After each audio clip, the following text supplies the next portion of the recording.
चलिए हम गुणन की विधि सीखते हैं और यह हम काफी तेजी से कर लेंगे यदि हम किसी संख्या का आधार ज्ञात कर लेते हैं।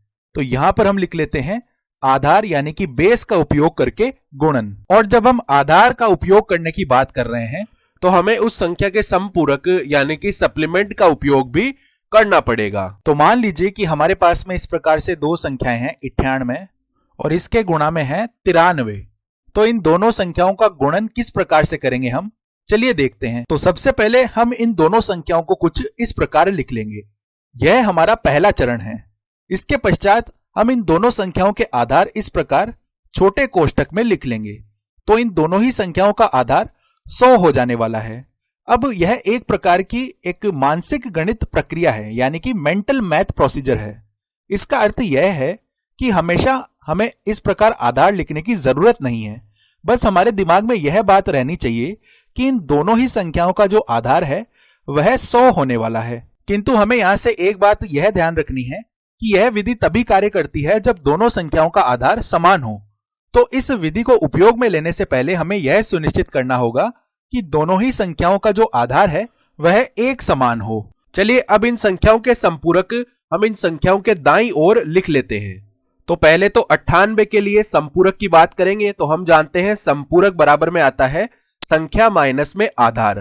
तो देखिए 98 के लिए संख्या 98 है और आधार 100 है। तो 98 माइनस 100 करेंगे तो इसके लिए संपूरक माइनस का 2 आ जाएगा। और 93 के लिए जो संपूरक है वह 93 माइनस 100 यानी कि माइनस का 7 आएगा। तो इतना लिखने के पश्चात अब हम उत्तर ज्ञात करने के लिए तैयार हैं।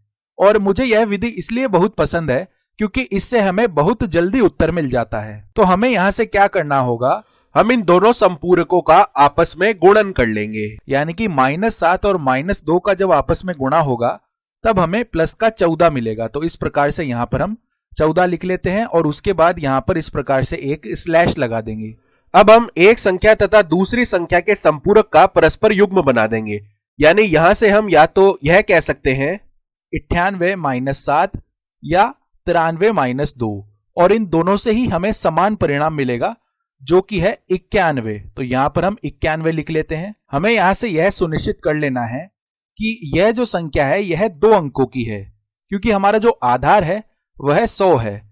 तो इस प्रकार विचार कीजिए कि हमारे पास यहां पर 2 खाली स्थान है और इसमें हमें हमारा मान रखना है यानी कि यह संख्या इसमें रखनी है।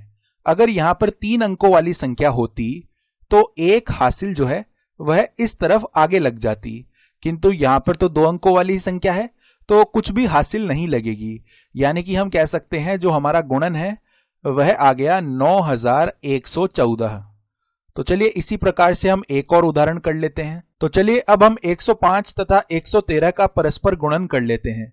तो सबसे पहले इस प्रकार छोटे कोष्टकों में इनके आधार लिख लेते हैं ताकि आगे की प्रक्रिया में हमें इनके आधार ध्यान रहें। अब चलिए हम इन दोनों संख्याओं को इस प्रकार ऊर्ध्वाधर लिख लेते हैं। तो 105 और 113।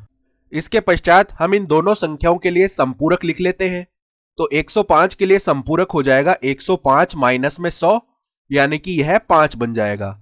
और 113 के लिए जो संपूरक आएगा वह 113 माइनस में 100 यानी कि 13 आ जाएगा। अब देखिए इसका अगला चरण है कि इन दोनों संपूरकों का हम गुणन कर लेते हैं। तो 5 और 13 परस्पर गुणा होकर कितना बन जाएगा, चलिए हम यहां पर इस प्रकार प्लस लिख लेते हैं ताकि हमें यह पता रहे कि दोनों संपूरक धनात्मक हैं।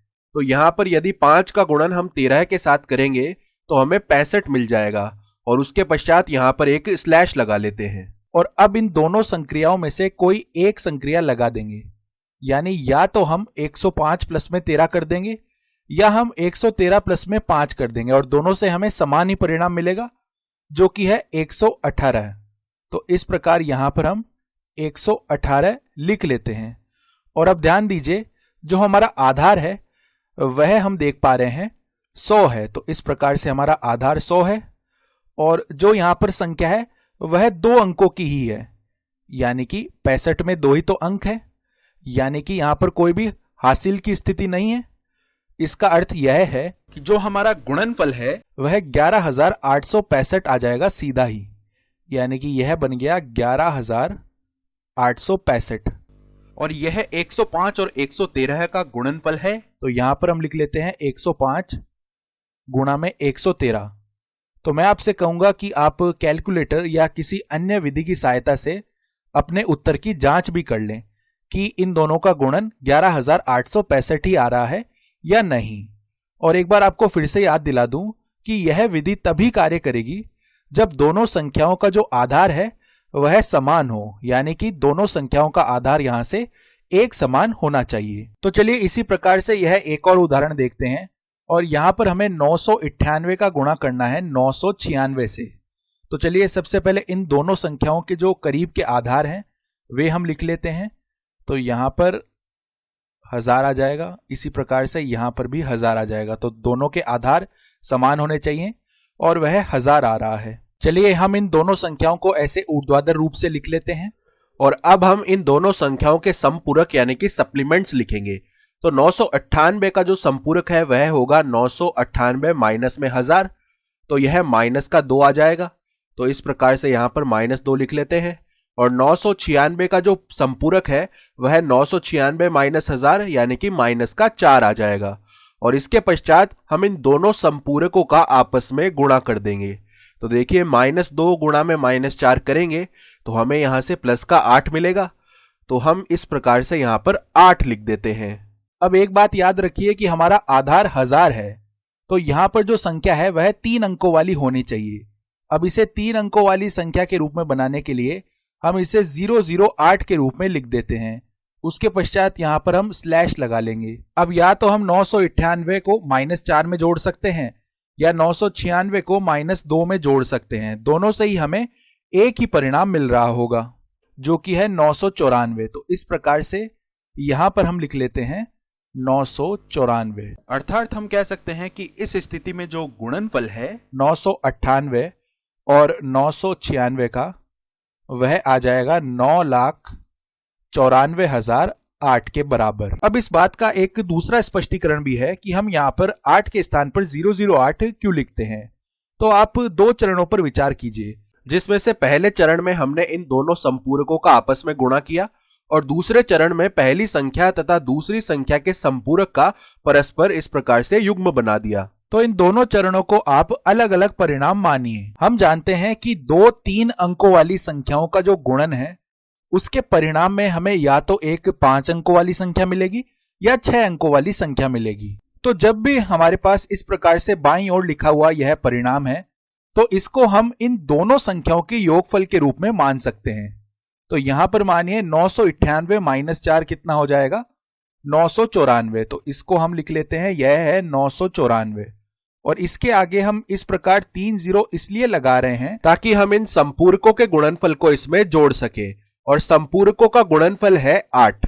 8 को यदि हम इसमें इस प्रकार से जोड़ देते हैं तो हमारे पास परिणाम में बन जाएगा 9,94,008। इस प्रकार से यह आ जाएगा। अब आप यह सोच सकते हैं कि हमने यहां पर 3 ही 0 क्यों लगाए, यानी 2 0 या 1 0 क्यों नहीं लगाया, ऐसा क्यों हो रहा है। तो हम जानते हैं कि 2-3 अंकों वाली संख्या का गुणन करने से हमें 6 अंकों वाली संख्या परिणाम के रूप में मिलती है। तो यहां पर 6 अंकों वाली संख्या मिलेगी।